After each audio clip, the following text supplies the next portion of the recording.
Hello students, welcome back to my channel. Vishal Gupta आपका teacher. कैसे हो आप सब स्टूडेंट्स? इस वीडियो से मैं आपको सेशन 2024-25 का क्लास 12 का बिजनेस स्टडीज़ का कोर्स स्टार्ट कराने जा रहा हूं।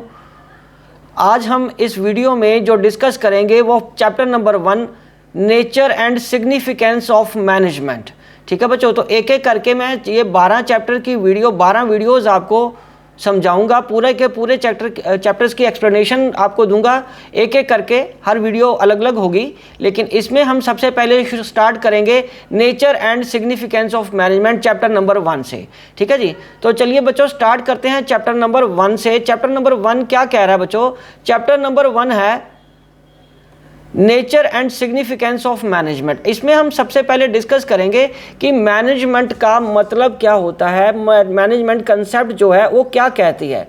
बच्चों इसमें ये मैनेजमेंट कंसेप्ट ये कह रही है कि मैनेजमेंट एक डेलिब्रेट प्रोसेस है in which organizations achieve their goals. Management एक ऐसा सोचा समझा हुआ प्रोसेस है जिसमें ऑर्गेनाइजेशंस अपने गोल्स को अचीव करती हैं। Management consist of series of inter related functions. Management एक इंटर रिलेटेड फंक्शंस का सीरीज है that are performed by all manager, जो कि सारे मैनेजर्स द्वारा परफॉर्म किया जाता है। सो इसमें दो चीज़ें निकल के आई बच्चों। एक ये है कि मैनेजमेंट एक डेलिब्रेट प्रोसेस है, ये ऑटोमेटिक प्रोसेस नहीं है, ये करना पड़ता है सभी ऑर्गेनाइजेशंस को अपने गोल्स को अचीव करने के लिए। और मैनेजमेंट में ये इंटर रिलेटेड फंक्शंस होते हैं, series of inter related functions हैं जो परफॉर्म करने पड़ते हैं मैनेजमेंट में मैनेजर्स को। ठीक है, तो आगे हम बढ़ते हैं कि मैनेजमेंट में मॉडर्न कंसेप्ट क्या कहती है। मैनेजमेंट की प्रोसेस क्या कहती है? मॉडर्न कंसेप्ट ये कहती है कि मैनेजमेंट एक process of setting things done with the aim of achieving goals effectively and efficiently. Management एक वो प्रोसेस है जिसमें हम चीज़ों को अचीव करते हैं, अपने गोल्स को अचीव करते हैं इफेक्टिवली एंड एफिशिएंटली। ओके बच्चों, तो आगे बढ़ते हैं हम। The concept of management insist on 3 terms. तो इससे हमें यह चीज़ पता चल गई कि मैनेजमेंट में 3 चीज़ें आएंगी। 3 चीज़ों से मिलकर मैनेजमेंट बनती है। एक है प्रोसेस, दूसरा है इफेक्टिवनेस, तीसरा है एफिशिएंसी। बच्चों प्रोसेस की अगर बात करें तो प्रोसेस क्या है? इट रेफर्स टू सीरीज और सीक्वेंस ऑफ स्टेप्स। ठीक है जी, management is a process because it performs series of functions to get things done. These functions are planning, organizing, staffing, directing and controlling। तो बच्चों ये management एक ऐसा process है जिसमें कुछ particular sequence of steps follow करना पड़ता है अपने काम को पूरा करने के लिए। और वो फंक्शंस कौन से हैं? पहले प्लानिंग करनी पड़ती है, फिर ऑर्गेनाइजिंग, फिर स्टाफिंग, फिर डायरेक्टिंग एंड फिर कंट्रोलिंग करनी पड़ती है। ओके बच्चों, तो चलो अब हम आगे बढ़ते हैं। That is effectiveness. Effectiveness it is concerned with doing the right task, completing activities and achieving goals on time. ठीक है जी, इफेक्टिवनेस का मतलब हो गया कि काम को समय पे कैसे कंप्लीट करना है, right task at the right time. And efficiency की अगर बात करें, it refers to do the task in the right way. सही तरीके से काम करना। सही तरीके से काम करने का मतलब यहाँ पे क्या आ जाएगा कि विद मिनिमम कॉस्ट, कम से कम लागत मूल्य होना चाहिए आपका काम करने का तरीका। और दूसरा ऑप्टिमम यूटिलाइजेशन ऑफ रिसोर्सेज, मतलब जितने रिसोर्सेज आपके पास अवेलेबल हैं उसमें से आप सही तरीके से किस तरीके से उनको इस्तेमाल करते हो रिसोर्सेज को, ताकि मैक्सिमम बेनिफिट उठाया जा सके। तो मैनेजमेंट में 3 चीज़ें आ गई। ये एक प्रोसेस है, इफेक्टिवनेस है और एफिशिएंसी है। ठीक है बच्चों, अब जो आगे वर्ड आ रहे हैं 2, वो है इफेक्टिवनेस एंड एफिशिएंसी। बच्चों इफेक्टिवनेस और एफिशिएंसी की अगर हम बात करें तो इन दोनों को देखने में तो एक जैसे ही लगते हैं, ज़्यादा फर्क नहीं लगता, लेकिन मैंने ये आपको डिफरेंस के फॉर्म में समझाए हैं कि इफेक्टिवनेस और एफिशिएंसी का क्या फ़र्क है। बच्चों effectiveness refers to completion of a task on time no matter whatever the cost. Simple. तो इफेक्टिवनेस का मतलब क्या हो गया? काम को समय पे कंप्लीट करना, ये फर्क नहीं पड़ता कि कितना खर्चा हो रहा है। दूसरा एफिशिएंसी इसे रिवर्स हो जाएगा। It refers to completion of task correctly. सही तरीके से काम करना है विद मिनिमम कॉस्ट, ताकि कॉस्ट भी सबसे कम लगे और वेस्टेज ऑफ रिसोर्सेज भी ना हो। ठीक है जी। और नंबर 2, इफेक्टिवनेस का जो डिफरेंस का पॉइंट है बच्चों वो है it is concerned with the achievement of and result and it is concerned with the cost benefit analysis. यहाँ पे हमारा फोकस रहेगा इफेक्टिवनेस में कि काम को किस तरीके से कंप्लीट किया जाए, एंड रिजल्ट क्या आएगा उसका। और इसमें हमें ये देखना होता है एफिशिएंसी में कि कॉस्ट ज़्यादा तो नहीं लगी कहीं। ठीक है, ताकि मिनिमम एफर्ट्स लगा के हम मैक्सिमम कितना बेनिफिट ले सकते हैं। और इसका इफेक्टिवनेस का तीसरा पॉइंट है बच्चों, producing target production of time, और इसका producing target production to its minimum cost. ठीक है जी। और चौथा पॉइंट क्या है इसका, डूइंग राइट टास्क, सही काम करना, और एफिशिएंसी में काम को सही तरीके से कैसे करना है। ठीक है बच्चों, चलो अब हम आगे बढ़ते हैं बच्चों, relation between efficiency and effectiveness. So बच्चों आगे हम बात करेंगे, बोथ आर इक्वली इंपॉर्टेंट, दोनों एक तरह से ही इंपॉर्टेंट है, दोनों के बिना, एक दूसरे के बिना नहीं चल पाएंगे। As these are two sides of one coin, one without other is of no use, एक के बिना दूसरा किसी भी काम का नहीं है। ठीक है जी। As being effective means completing the task, जबकि हमें पता है कि इफेक्टिवनेस का मतलब काम को समय पे कंप्लीट करना है, but it is not enough to just complete the task. पर इसका मतलब ये नहीं है कि सिर्फ काम पूरा करने से ही सारा कुछ खत्म हो जाएगा, कंप्लीट हो जाएगा। It must be done correctly, सही तरीके से भी करना है, और without any wastage of resources, बिना किसी रिसोर्सेज की वेस्टेज के भी करना है। So both leads to higher profit, तो इसका मतलब दोनों में हायर प्रॉफिट आएगा। और प्रोस्पेरिटी मतलब ऑर्गेनाइजेशन की खुशहाली भी तभी होगी जब आप मैक्सिमम बेनिफिट लोगे अपने रिसोर्सेज का। और any failure in the organisation is just because of ineffectiveness और इनएफिशिएंट। ठीक है जी। तो इसका मतलब अगर ऑर्गेनाइजेशन में कोई भी तरह का, किसी भी तरह का फेलियर होता है तो वो इसी वजह से होता है क्योंकि वहाँ पे काम इफेक्टिवनेस और एफिशिएंट तरीके से नहीं हुआ। ठीक है बच्चों, चलिए ये था हमारा मीनिंग और इफेक्टिवनेस के डिफरेंस और एफिशिएंसी के डिफरेंस और इनका एक दूसरे के साथ रिलेशन। अब बच्चों आगे बढ़ते हैं, मैनेजमेंट में हम बात करेंगे करैक्टरिस्टिक्स और फीचर्स की। बच्चों मैं सिर्फ यहाँ पे हेडिंग्स पे फोकस करूँगा, क्योंकि अगर आपने एक बार हेडिंग्स को पकड़ लिया, ठीक है, हेडिंग्स को अंडरस्टैंड कर लिया, फील ले ली इसकी हेडिंग्स की, तो आपको अच्छे तरीके से समझ आ जाएगा। क्योंकि सारे के सारे दोबारा पैराग्राफ वैसे के वैसे, चाहे वो एनसीईआरटी की बुक से हैं या किसी और भी ऑथर की, प्राइवेट पब्लिशर की बुक से हैं, वो आपकी बुक्स में तो ऑलरेडी हैं, वहाँ से तो आप पढ़ ही रहे हो। लेकिन यहाँ पे मेरा ऑब्जेक्टिव आपको ये वीडियो से ये है कि आपको प्रिसाइसली उन्हीं चीज़ों पर फोकस करने को मैं बोलूं जिस पे फोकस करने की आपको ज़रूरत है। तो अब हम बात करेंगे मैनेजमेंट के फीचर्स की, जो कि करैक्टरिस्टिक्स भी हैं। तो बच्चों सबसे पहले हम बढ़ते हैं, management is a goal oriented process. Management क्या है बच्चों? मैनेजमेंट एक गोल ओरिएंटेड प्रोसेस है। ठीक है, हमारा मकसद क्या रहता है कि अपने गोल्स को कैसे अचीव किया जाए। ठीक है जी। तो मैनेजमेंट, किसी भी काम की मैनेजमेंट में मेन उसका जो प्रोसेस होता है, मेन उसका जो फीचर है, मेन उसका ऑब्जेक्टिव है, वो यही रहेगा कि गोल ओरिएंटेड है। जब तक आपके पास कोई टारगेट, कोई गोल ही नहीं है अचीव करने को, तब तक आपकी मैनेजमेंट अधूरी रहेगी। So management is pervasive and universal. Pervasive and universal की अगर हम बात करें तो इसका मतलब क्या आ गया कि वो हर तरह की ऑर्गेनाइजेशन में एप्लीकेबल होती है, चाहे वो स्मॉल है, चाहे वो लार्ज है, चाहे वो मीडियम स्केल है, चाहे वो प्रॉफिट मेकिंग है, चाहे वो नॉन प्रॉफिट मेकिंग है, सभी में मैनेजमेंट एप्लीकेबल होगी। ठीक है बच्चों। और थर्ड पॉइंट क्या है? Management is a multi dimensional. Management multi dimensional है, मतलब हमें 3 तरीके से काम करना होता है। एक तो वर्क, हर ऑर्गेनाइजेशन का हर एक्टिविटी अलग अलग होती है, अलग अलग तरह के लोग प्रोफेशनल्स काम कर रहे होते हैं, और ऑपरेशंस, सबके काम भी डिफरेंट होते हैं।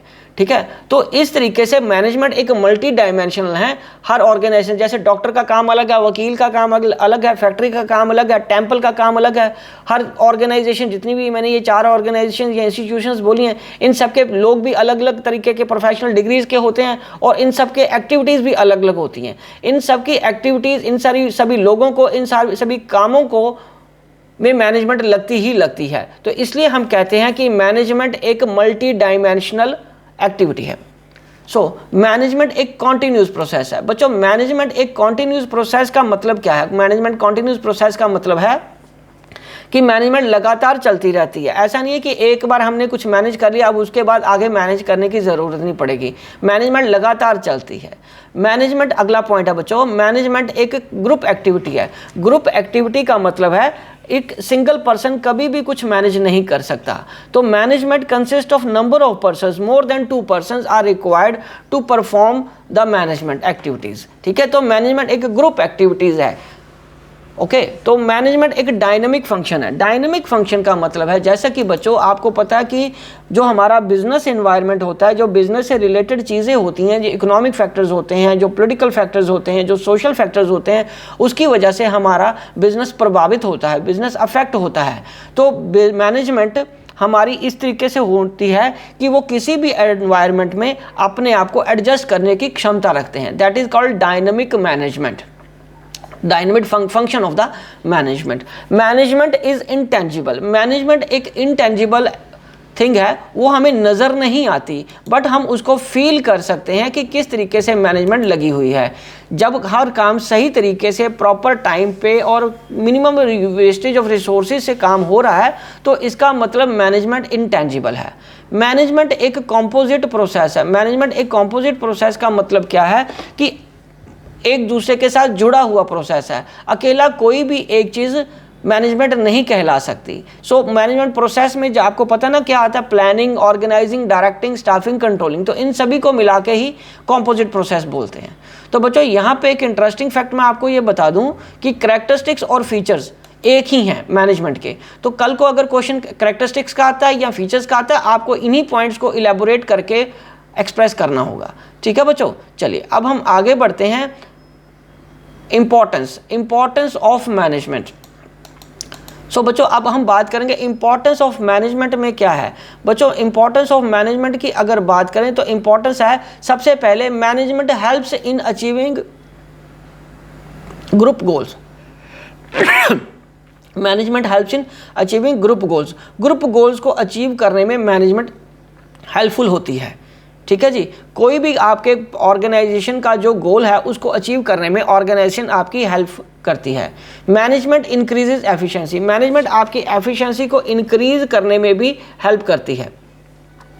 ठीक है बच्चों, सो मैनेजमेंट आपकी एफिशिएंसी बढ़ाती है, क्योंकि जब आप हर काम एक डिफाइंड प्रोसेस के अकॉर्डिंगली करते हो तो आपकी एफिशिएंसी बढ़ेगी ही बढ़ेगी। Management creates a dynamic organisation. Management एक डायनेमिक ऑर्गेनाइजेशन बनाने में भी हेल्प करती है, क्योंकि जैसे कि मैंने आपको पहले भी बताया कि ऑर्गेनाइजेशन का जो हमारी मैनेजमेंट ऑर्गेनाइजेशन का जो इन्वायरमेंट है, बिजनेस इन्वायरमेंट है, वो चेंज होता रहता है।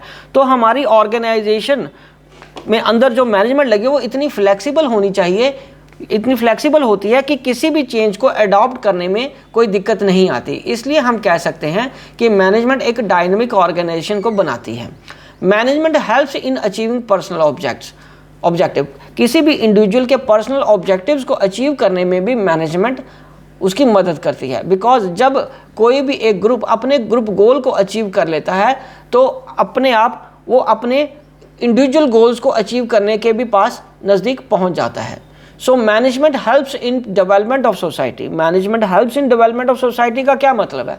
मैनेजमेंट जब सारे काम सही तरीके से और प्रॉपर तरीके से हो रहे हैं तो इसका मतलब वो एक हद से सोसाइटी की भी हेल्प करी है, क्योंकि जब आपने कोई भी काम प्रॉपर तरीके से प्लान करके किया हुआ है, प्रॉपर तरीके से ऑर्गेनाइज करके किया हुआ है, आपका कोई भी काम डिले नहीं हो रहा, तो जो सोसाइटी के डिफरेंट ग्रुप्स हैं, आपके क्रेडिटर्स, आपके डेटर्स, आपके कस्टमर्स, गवर्नमेंट, कोई भी आपसे परेशान नहीं होगा, आपके एम्प्लॉयज़ भी आपसे परेशान नहीं होंगे। और इसका मतलब आप एक बड़ी ऑर्गेनाइजेशन होने के नाते या छोटी ऑर्गेनाइजेशन होने के साथ भी आप अपनी सोसाइटी की डेवलपमेंट कर रहे हो। उसके बाद अब हम आगे बढ़ते हैं ऑब्जेक्टिव्स ऑफ मैनेजमेंट। बच्चों ऑब्जेक्टिव्स ऑफ मैनेजमेंट की अगर हम बात करेंगे वो तीन है। पहला है ऑर्गेनाइजेशनल ऑब्जेक्टिव, दूसरा है सोशल ऑब्जेक्टिव, तीसरा है पर्सनल ऑब्जेक्टिव। तो बच्चों ऑर्गेनाइजेशनल ऑब्जेक्टिव की अगर मैं बात करूं, it aims at prosperity and growth of the organisation. Organisational objective क्या है कि इसका मेन ऑब्जेक्टिव क्या है? प्रॉस्पेरिटी, खुशहाली और उसकी तरक्की ऑर्गेनाइजेशन की। और वो कैसे होगी? सर्वाइवल, प्रॉफिट और ग्रोथ। ठीक है, तो सर्वाइवल का मतलब क्या होगा कि हमें इतना तो कमाना पड़ेगा ऑर्गेनाइजेशन को कि वो अपने डेली खर्चों को मीट कर सके। और प्रॉफिट का मतलब कि इतना सफिशिएंट कमाना पड़ेगा कि आप एक लेवल के बाद प्रॉफिट कमाना शुरू कर दो। और किसी भी ऑर्गेनाइजेशन में एक पर्टिकुलर टाइम के बाद ग्रोथ होना बहुत ज़रूरी है। जब तक ग्रोथ नहीं होगी तब तक ऑर्गेनाइजेशन आगे नहीं बढ़ पाएगी, एक ही जगह पे कब तक खड़े रहेंगे। ठीक है ना। तो सोशल का मतलब, सोशल ऑब्जेक्टिव का मतलब है कमिटमेंट टुवर्ड्स सोसाइटी। तो यहाँ पे ये बच्चों ये सारे ऑब्जेक्टिव की अगर आप बात करो तो ये आपने +1 के फर्स्ट चैप्टर बिजनेस स्टडीज़ में उसमें भी पढ़े थे, तो ये थोड़ा उस जैसे ही आपको लग रहे होंगे, ठीक है। तो सबसे पहले हम बात करेंगे क्वालिटी प्रोडक्ट्स की। बच्चों, क्वालिटी प्रोडक्ट्स बनाना ऑर्गेनाइजेशन का सोशल ऑब्जेक्टिव है। रीजनेबल प्राइस, जेन्युइन प्राइस रखना, इतना प्राइस रखना कि एटलीस्ट उनका कॉस्ट तो रिकवर हो जाए और साथ के साथ प्रॉफिट भी हो, बट कस्टमर को भी वो ज़्यादा रेट चार्ज ना करें, कस्टमर का भी एक्सप्लॉयटेशन ना हो। एम्प्लॉयमेंट अपॉर्चुनिटीज़ जनरेट करना, इकोनॉमिक वेल्थ क्रिएट करना, एजुकेशन, हेल्थ और वोकेशनल प्रोग्राम्स में गवर्नमेंट की हेल्प करना, सोसाइटी की हेल्प करना, इको फ्रेंडली मेथड्स ढूंढना प्रोडक्शन के जिसमें वेस्टेज कम हो, रिसोर्सेज का ऑप्टिमम यूटिलाइजेशन हो और पोल्यूशन कम हो। अब हम आगे बात करेंगे पर्सनल में इंडिविजुअल ऑब्जेक्टिव्स ऑफ एम्प्लॉयज़। और इंडिविजुअल ऑब्जेक्टिव क्या है एम्प्लॉयज़ के? पहला है एडिक्वेट सैलरी, उनको जेन्युइन सैलरी प्रोवाइड करना, उनको वर्किंग कंडीशंस अच्छी प्रोवाइड करना ताकि वो बीमार ना हो जाएं। पीयर रिकॉग्निशन, उनके ग्रुप में, जिस ग्रुप में वो काम करते हैं उसमें उनकी रिकॉग्निशन होनी चाहिए। ट्रेनिंग एंड डेवलपमेंट उनकी अच्छी होनी चाहिए और सोशल रिकॉग्निशन, उनको समाज में उनको रिकॉग्निशन मिलनी चाहिए। इस तरीके से आपकी ऑर्गेनाइजेशन का ढांचा होना चाहिए, इस तरीके से आपकी मैनेजमेंट बननी चाहिए कि साहब एक व्यक्ति के ये सारे इंडिविजुअल ऑब्जेक्टिव भी, पर्सनल ऑब्जेक्टिव भी अचीव किया जा सके। ठीक है बच्चों, तो चलो आगे हम बढ़ते हैं। अब हम बात करेंगे नेचर ऑफ मैनेजमेंट की। सो नेचर ऑफ मैनेजमेंट की बात करेंगे यदि हम, तो उसमें बच्चों दो चीज़ें आ रही हैं, रादर तीन। मैनेजमेंट क्या एक साइंस के फॉर्म में है, मैनेजमेंट एक आर्ट के फॉर्म में है, मैनेजमेंट एक प्रोफेशन है। तो बच्चों इसमें हम अगर बात करें तो मैनेजमेंट क्या चीज़ है? मैनेजमेंट क्या एक साइंस है, क्या एक आर्ट है, या एक प्रोफेशन है? सबसे पहले हम एक एक करके बात करते हैं कि साइंस क्या होती है बेटे। साइंस एक वो सिस्टमैटिक बॉडी ऑफ नॉलेज है containing certain principles which are universal in nature, यो यूनिवर्सल होते हैं नेचर में। तो क्या मैनेजमेंट में भी कुछ ऐसे प्रिंसिपल्स हैं जो यूनिवर्सली एप्लीकेबल हैं? तो अगर अब फीचर्स की बात करें, फीचर्स ऑफ साइंस जो प्रेजेंट है मैनेजमेंट में, ठीक है, जो तो प्रेजेंट होंगे वो मैंने वाई यस करके लिखे हैं और जो नो है वो एन करके लिखे हैं। तो अगर हम बात करें सबसे पहले हम सिस्टमेटिक बॉडी ऑफ नॉलेज, तो सिस्टमेटिक बॉडी ऑफ नॉलेज का मतलब क्या हो गया? ये साइंस तो सिस्टमेटिक बॉडी ऑफ नॉलेज है और मैनेजमेंट भी सिस्टमेटिक बॉडी ऑफ नॉलेज है, क्योंकि इसकी भी बुक्स लिखी हुई हैं, वो भी आप पढ़ रहे हो, ठीक है। दूसरी अगर हम बात करें, scientific conclusions are derived on the basis of logic and scientific observation. Scientific जो प्रिंसिपल बनते हैं वो किसी लॉजिक या किसी साइंटिफिक ऑब्जर्वेशन के साथ डेवलप होते हैं, बट मैनेजमेंट में ये पॉसिबल नहीं है, बिकॉज मैनेजमेंट में हम साइंटिफिक ऑब्जर्वेशंस को ज़्यादा इंपॉर्टेंस नहीं दे सकते, क्योंकि ह्यूमन बींग्स के साथ डील करना है और ह्यूमन बींग्स की नेचर हमेशा स्टैटिक नहीं रहती, स्थिर नहीं रहती, एक जैसी नहीं रहती, ठीक है। इसलिए हम ये कह सकते हैं कि ये फीचर मैनेजमेंट में प्रेजेंट नहीं है। तीसरा है बच्चों, principles are based on repeated experiments. जो प्रिंसिपल्स है वो रिपीटेड एक्सपेरिमेंट्स पे बेस्ड होते हैं, बट मैनेजमेंट में भी ये रिपीटेड बार बार प्रैक्टिस करके कि ये करके देखने से क्या होगा, ये करके देखने से क्या होगा, इस तरीके से हम कह सकते हैं कि मैनेजमेंट में भी ये प्रिंसिपल एप्लीकेबल होता है। यूनिवर्सली वैलिडिटी, नो, एप्लीकेशन जो इसकी है यूनिवर्सली वैलिडिटी जो फीचर है उसका साइंस का, वो मैनेजमेंट में एप्लीकेबल नहीं है, क्योंकि मैनेजमेंट मैंने आपको जैसे बताया वो डायनेमिक होती है। हर ऑर्गेनाइजेशन में, हर ग्रुप में, हर लेवल पे अलग अलग तरीके से लोगों को मैनेज करना पड़ता है। जो रूल्स, जो तरीका, जो मैनेजमेंट हम एक एरिया में लगाते हैं वो दूसरे एरिया में शायद वो नहीं एप्लीकेबल हो सकती, ठीक है। तो इसलिए हम ये कह सकते हैं कि मैनेजमेंट के प्रिंसिपल यूनिवर्सली एप्लीकेबल वैलिडिटी नहीं रखते, ठीक है। तो इसलिए अब कंक्लूजन क्या आ गया? Management is an exact science. Management एक साइंस है, but it is an exact science, it is a social science, ठीक है, but it is not a pure science. मतलब ये एक सोशल साइंस है पर प्योर साइंस नहीं है, क्योंकि हमें ह्यूमन बींग्स के साथ डील करना है, ठीक है बच्चों। अब हम आगे बढ़ते हैं, मैनेजमेंट की बात करेंगे एज एन आर्ट। तो मैनेजमेंट अगर एज एन आर्ट की बात करेंगे तो आर्ट क्या है? Art can be defined as a systematic body of knowledge which requires skill, creativity and practice to get perfection, ठीक है, ओके। तो इसका मतलब वो सिस्टमैटिक बॉडी ऑफ नॉलेज है जिसमें आप अपनी स्किल या क्रिएटिविटी से प्रैक्टिस करके परफेक्शन की तरफ जाते हो। तो फीचर्स ऑफ एन आर्ट क्या है? जो प्रेजेंट है वो वाई है, जो नहीं प्रेजेंट वो एन है। तो systematic body of knowledge, yes, management भी एक सिस्टमैटिक बॉडी ऑफ नॉलेज है और आर्ट भी सिस्टमैटिक बॉडी ऑफ नॉलेज है।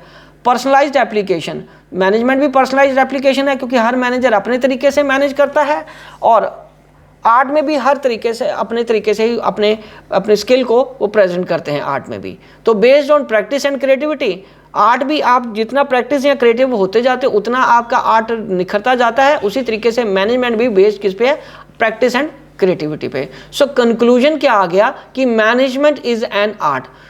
ठीक है बच्चों, अब हम आगे बढ़ते हैं कि क्या मैनेजमेंट एक प्रोफेशन है या नहीं है।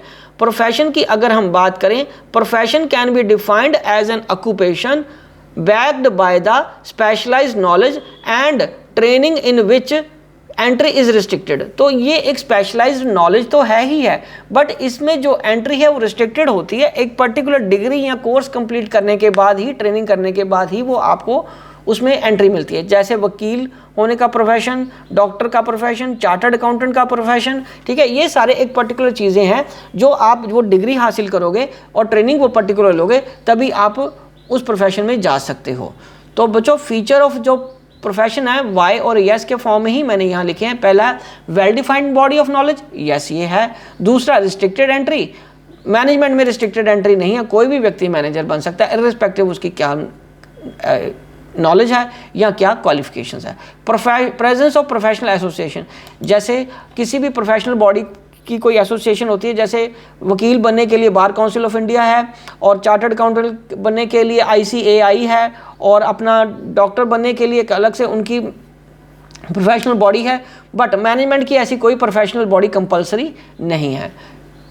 ठीक है जी। चौथा है एग्जिस्टेंस ऑफ इथिकल कोड। हर एक प्रोफेशन के कुछ इथिकल कोड्स होते हैं, लेकिन मैनेजमेंट में ऐसा कोई इथिकल कोड अभी नहीं बना। तो सर्विस मोटिव, जो प्रोफेशन है, प्रोफेशन का मेन मकसद क्या होता है, सर्विस मोटिव है, और मैनेजमेंट का पर्पस सर्विस मोटिव नहीं होता, क्योंकि प्रॉफिट मेकिंग ऑर्गेनाइजेशंस का मेन मकसद तो प्रॉफिट अर्न करना है, इसलिए वो मैनेजमेंट को लगाते हैं प्रॉपर तरीके से। सो हम आज की डेट में कह सकते हैं कि management not is a profession till date. आज की डेट में मैनेजमेंट प्रोफेशन नहीं है। तो बच्चों कंक्लूजन क्या निकला, कंक्लूजन ये निकला कि management is both a science and an art, but as a science it is not exact science but a social science। Management एक साइंस तो है और एक आर्ट भी है, बट साइंस के फॉर्म में ये एग्जैक्ट साइंस ना होके एक सोशल साइंस है। ठीक है बच्चों, तो चलो अब हम आगे बढ़ते हैं। फंक्शंस या प्रोसेस ऑफ मैनेजमेंट क्या है बच्चों। रिगार्डलेस ऑफ साइज, रिगार्डलेस चाहे उसका कोई भी साइज हो, कोई भी नेचर हो या टाइप ऑफ ऑर्गेनाइजेशन हो, all the managers have to perform the following basic functions. पहला उसको प्लानिंग करनी होती है, दूसरा ऑर्गेनाइजिंग, तीसरा स्टाफिंग, चौथा डायरेक्टिंग, पांचवा कंट्रोलिंग। बच्चों ये अगर आपके पास जो भी बुक है, अगर उस बुक में से आप देखो तो ये 5 बड़े इंटरेस्टिंग पूरे चैप्टर्स हैं। तो मैं इसको इतना ज़्यादा एक्सप्लेन नहीं करूँगा क्योंकि ये तो पूरा एक चैप्टर है। इसको सिंपल तरीके से समझाने की कोशिश करता हूँ, फिर जब एक एक करके चैप्टर्स की बारी आएगी हम वहाँ पर पूरा डिटेल में इसकी स्टडी करेंगे। तो पहला फंक्शन या प्रोसेस का पार्ट क्या है, प्लानिंग। सो बच्चों प्लानिंग क्या है, planning is always first function performed by managers. It refers to deciding in advance what to do, how to do, when to do and who is going to do it। कि planning एक वो function है जिसमें ये होता है कि क्या काम करना है, कैसे काम करना है, कब ये काम को करना है और कौन इस काम को करेगा। Planning bridges the gap between where we stand today and where we want to reach. Planning हमारे उस गैप को पूरा करता है कि हम आज कहाँ हैं और कहाँ पे पहुँचना चाहते हैं। उसके बाद अगर हम बात करें ऑर्गेनाइजिंग की, तो ऑर्गेनाइजिंग का क्या मतलब होता है, after setting up the plans next function of every manager is to organise the activities and establish an organisation structure. Organisation structure को बनाना प्लानिंग करने के बाद to execute the plan. Setting up of organisation structure का मतलब क्या हो गया, deciding the framework. Framework decide करना कि क्या ढांचा होगा हमारे ऑर्गेनाइजेशन का, कितने यूनिट्स बनेंगे, कितने सब यूनिट्स होंगे, कितने डिपार्टमेंट्स हम बनाएंगे, ठीक है, और कितने डिपार्टमेंट्स की हमें ज़रूरत रहेगी।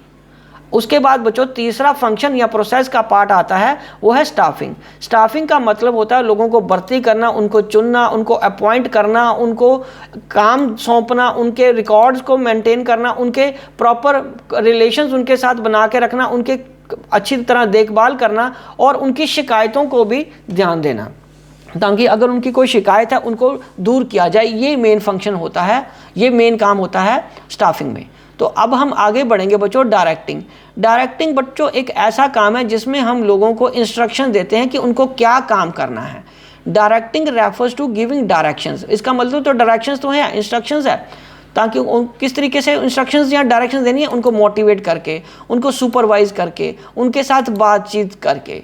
ठीक है बच्चों, अब हम आगे बढ़ते हैं कंट्रोलिंग फंक्शन की तरफ। बच्चों कंट्रोलिंग फंक्शन की यदि हम बात करें तो कंट्रोलिंग फंक्शन क्या आ गया, this is the last function है जो कि किसी मैनेजर को करना होता है।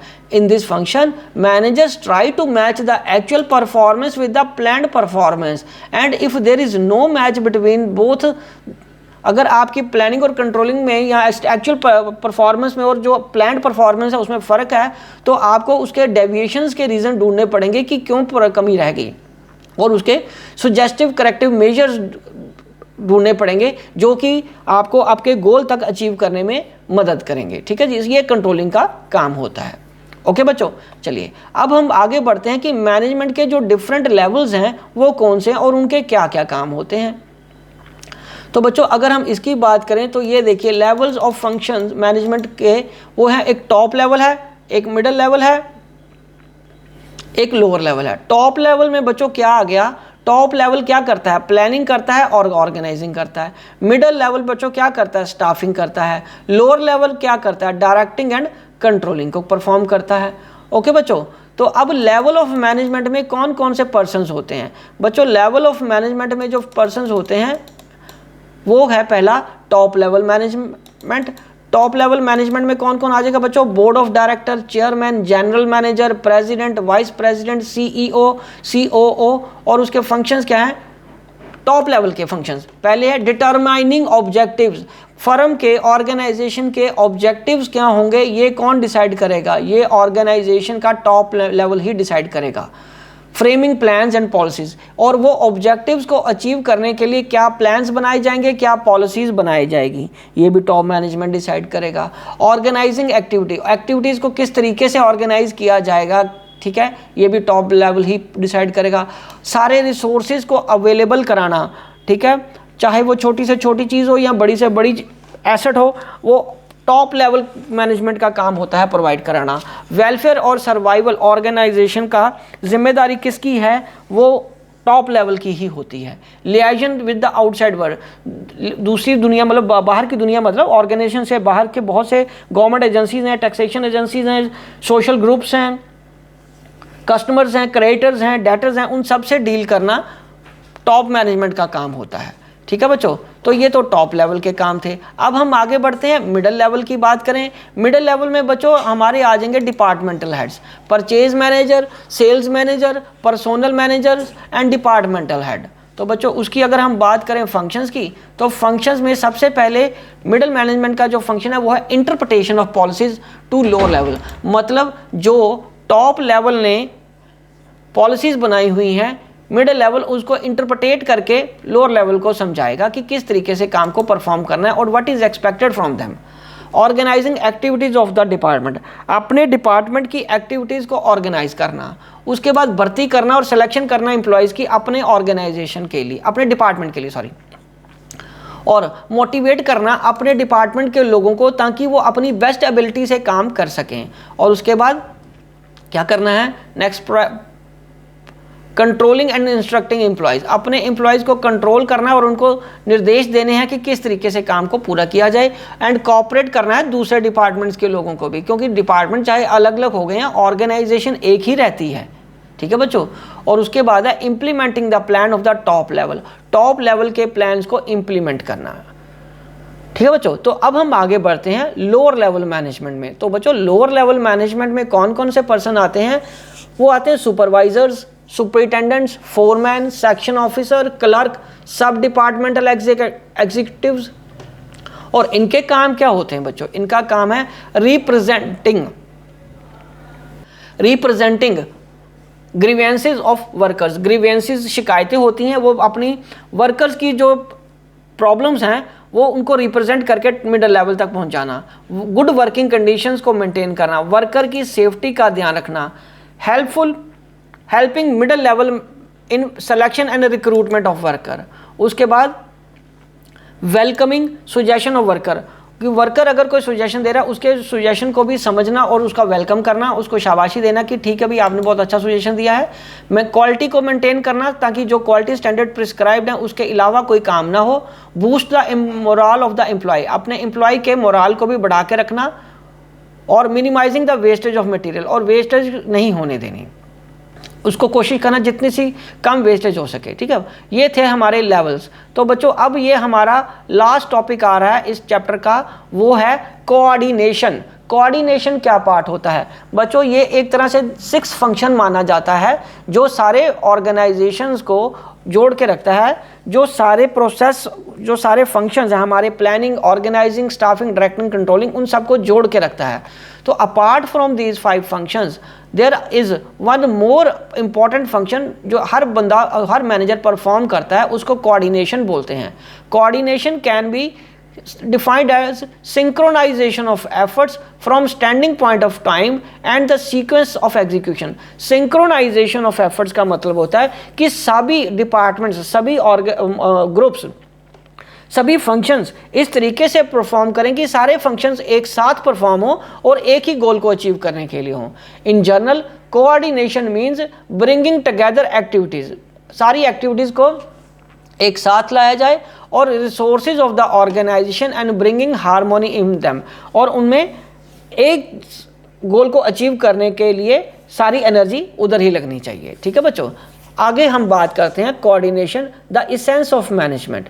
वो मेन चीज़ है, इसेंस है, इसेंशियल है, उसके बिना कुछ भी चीज़ जरूर इनकम्प्लीट रहेगी। So coordination brings unity of action, और सारे और डिफरेंट एक्टिविटीज़ को ऑर्गेनाइजेशन को इंटीग्रेट करता है, जोड़ता है। Coordination is considered as the essence of the management because of the following reasons. तो बच्चों पहला रीजन क्या है? इन प्लानिंग, प्लानिंग में भी कोऑर्डिनेशन की जरूरत पड़ती है, because in planning coordination is required at different plans, main plan, supportive plan of different departments. मतलब कि आपने प्लान बना लिया लेकिन आपका मेन प्लान आपकी स्मॉल छोटे प्लान में जब आपने बांटा वो अलग है।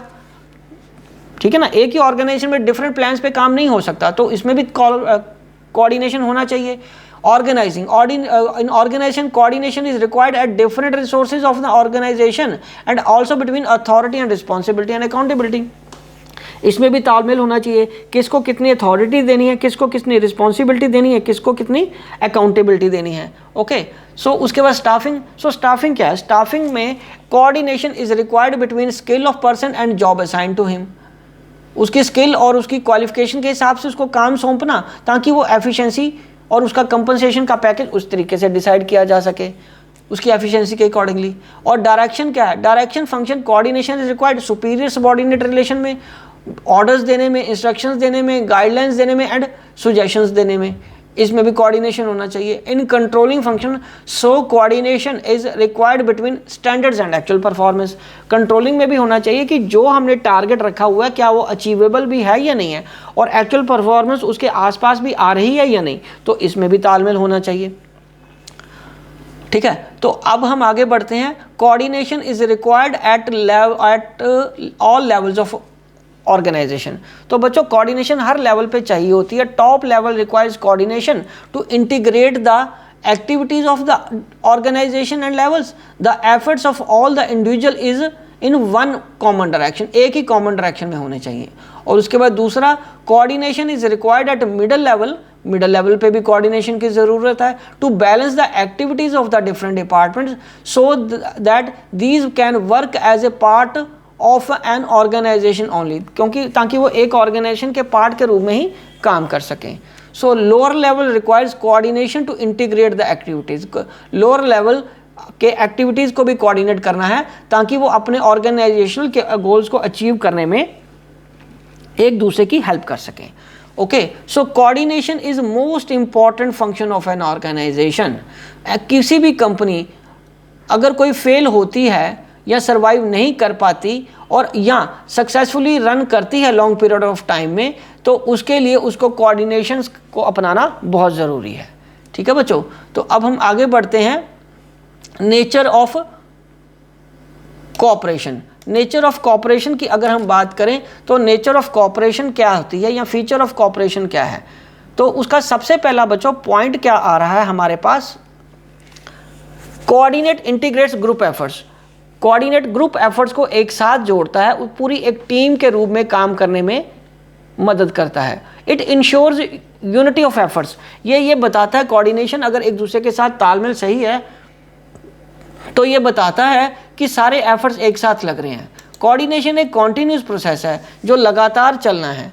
कोऑर्डिनेशन इज प्रिवेसिव, हर तरह की ऑर्गेनाइजेशन में हर लेवल पे ये एप्लीकेबल है। प्रिवेसिव का मतलब मैंने आपको पहले भी बताया था कि प्रिवेसिव का मतलब यूनिवर्सल होता है, यूनिवर्सल होना चाहिए कोऑर्डिनेशन।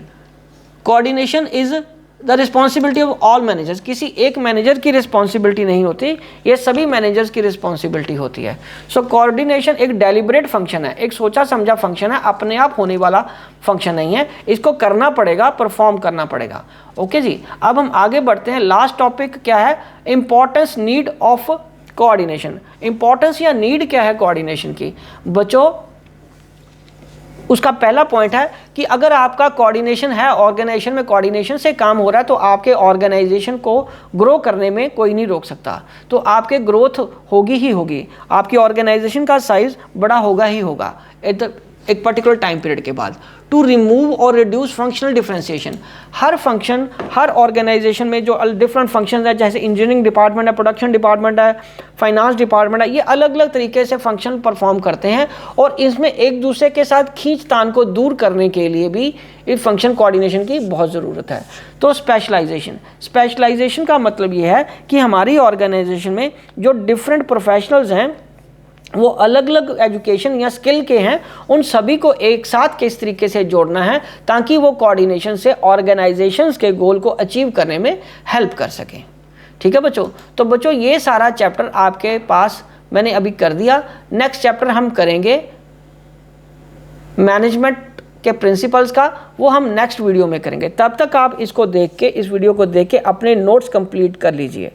और यदि आपको ऑनलाइन नोट्स मतलब आपको नोट्स चाहिए फिजिकल फॉर्म में, तो आप मेरे को मैसेज करिए, मैं आपको नोट्स, पेड नोट्स प्रोवाइड करवा दूंगा। ठीक है जी। और अगर आपने मेरा चैनल अभी तक सब्सक्राइब नहीं किया हुआ तो मेरे चैनल को सब्सक्राइब ज़रूर कर लीजिए। ओके जी, विशिंग यू गुड लक।